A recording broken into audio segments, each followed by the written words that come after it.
భవిష్యత్తు ఖచ్చితంగా మళ్ళీ మనదే. ఎందుకంటే ఇందులో ఎవ్వరికీ రెండో అభిప్రాయం అవసరం లేదు.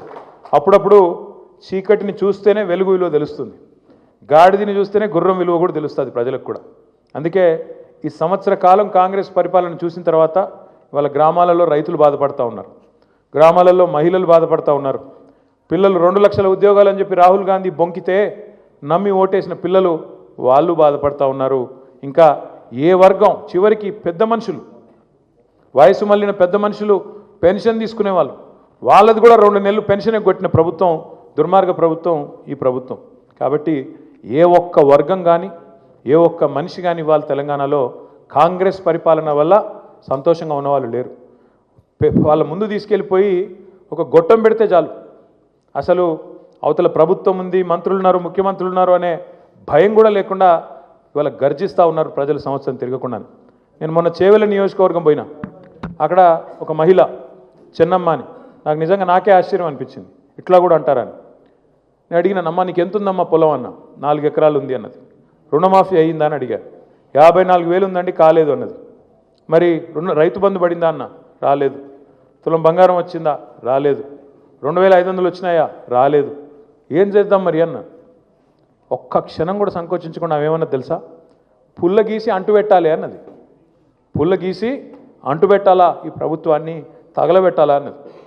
అంత కోపం సంవత్సరం నిండకుండానే ప్రజల్లో ఇప్పటికే ఉంది. మనం చేయాల్సిందల్లా ఒకటే, ప్రజా సమస్యల విషయంలో మీ నాయకుడు వీరయ్య గారి పిలుపు మేరకు, పార్టీ పిలుపు మేరకు విధేయతతో ఎట్లా అయితే ఇన్ని రోజులు నిబద్ధతతో పనిచేసినారో, రేపు పార్టీ పిలుపు మేరకి అన్ని ప్రోగ్రాంలు కూడా బలంగా తీసుకుందాం. తప్పకుండా సత్తుపల్లిలో కూడా మళ్ళీ తిరిగి గులాబీ జెండా ఎగరేసేదాకా నిర్విరామంగా అందరం కలిసికట్టుగా పనిచేద్దాం. కేసీఆర్ గారిని తిరిగి ముఖ్యమంత్రిగా చూసేంత వరకు అందరం కూడా ఎన్ని పరీక్షలు ఎదురైనా, ఎన్ని కేసులు పెట్టినా, ఎన్ని ఇబ్బందులు పెట్టినా ఇంకా ఉన్నది కేవలం కొంతకాలమే. సంవత్సరం అయిపోయింది, 13 నెలలు అయిపోయింది. చివరి సంవత్సరం ఎట్లాగో ఎలక్షనే మిగిలింది, మధ్యలో 2.5-3 ఏళ్ళు. కాబట్టి భవిష్యత్తు మనది. తిరిగి గులాబీ జెండానే ఈ రాష్ట్రానికి శ్రీరామరక్ష అవుతుంది. ముమ్మాటికి ఇప్పుడున్న రైతు సమస్యలు, ఇక్కడి నుంచి నేను నేరుగా నిరంజన్ రెడ్డి గారి ఇంటికి పోవాలి. అక్కడ మన రైతు అధ్యయన కమిటీ అని ఒక కమిటీ వేసుకున్నాం, నిరంజన్ రెడ్డి గారి నాయకత్వంలో, మాజీ వ్యవసాయ శాఖ మంత్రి గారు, వారి సమక్షంలో మీటింగ్ ఉంది.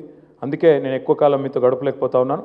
కానీ ఆ కమిటీ ఏం పిలుపునిచ్చినా, పార్టీ ఏం పిలుపునిచ్చినా మీరందరూ కూడా పిలుపుని అందుకొని వీరయ్య గారి నాయకత్వంలో నిర్విరామంగా పనిచేసి తిరిగి ఖమ్మం జిల్లాలో, ఉమ్మడి ఖమ్మం జిల్లాలో మన జెండా ఎగిరే విధంగా అజయ్ గారు కానీ, వీరయ్య గారు కానీ, రవిచంద్ర గారు కానీ అందరి నాయకత్వంలో సమిష్టిగా పనిచేద్దామని విజ్ఞప్తి చేస్తూ, చాలా సుదూరం నుంచి వచ్చినారు. మీ అందరికి కూడా పేరు పేరున హృదయపూర్వకంగా వీరన్నకి, అదేవిధంగా మీకు అందరికీ హృదయపూర్వకంగా ధన్యవాదాలు. తొందరలో కేసీఆర్ గారు కూడా మిమ్మల్ని కలుస్తారు. వారు కూడా మన అడిగారు, వీరయ్య గారు అడిగారు, అన్న మా వాళ్ళు కలవాలని కోరుకుంటున్నారన్నారు. ఒక తేదీ ప్రకటించి మిమ్మల్ని అందరినీ పిలుచుకుంటా అని చెప్పారు. కాకపోతే మీది 26 నాడు మరి టైం అయిపోతుంది కాబట్టి ఈ లోపల ఒకసారి ఇక్కడ భవన్లో కలుద్దాం. తర్వాత కేసీఆర్ గారితో కూడా మీటింగ్ ఏర్పాటు చేసి మళ్ళీ మీ అందరినీ, కౌన్సిలర్ని, వాళ్ళ కుటుంబ సభ్యుల్ని, ఇంకా ముఖ్య నాయకులను కూడా సత్తుపల్లి నుండి తీసుకొని వచ్చి కల్పిస్తామని చెప్పి తెలియజేస్తూ మళ్ళొకసారి మీ అందరికీ ధన్యవాదాలు, నమస్కారాలు. జై తెలంగాణ.